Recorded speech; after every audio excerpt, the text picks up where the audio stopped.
DBT నిధుల విషయంలో election commission తన పరిధిలో లేని ప్రశ్నలు లేవనెత్తిందని అన్నారు ఏపీ ప్రభుత్వ సలహాదారు సజ్జల రామకృష్ణారెడ్డి. నిధుల విడుదల అనేది నిరంతర ప్రక్రియ అని, మోడీ బటన్ నొక్కినా వెంటనే నిధులు రావని అన్నారు.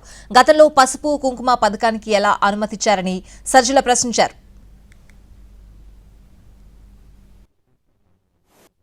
ఇదే టీడీపీ మేము ఆ రోజు ఏం చేయలే, పసుపు కుంకుమ అని లాస్ట్ మినిట్లో తీసుకొచ్చి చెక్కులు ఇచ్చినారు. మరి ఏ చెక్కు? ఏప్రిల్లో ఒకటేదో మార్చిలో వేసుకున్నట్టున్నారు, రెండో మూడో ఇచ్చినట్టున్నారు.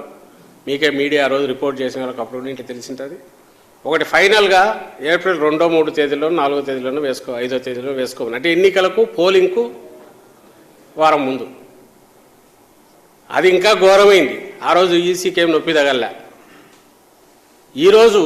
ఆ రోజు మీరు నొక్కినప్పుడు పోవాల్సింది 24 అవర్స్లోనే కదా, ఎందుకు పోలే? డీబీటీ అంటే నేను చెప్తున్నాను, చంద్రబాబు అడిగే మాట అది. ఎలక్షన్ కమిషన్ పర్వ్యూ కూడా కాదు. అక్కడ మోడీ నొక్కినా, మన రైతులకు సంబంధించో కిందికి ఏదైనా నొక్కినా అదేం ఒక రోజులో రాదు, నెల 2 నెలలకు వస్తుంది.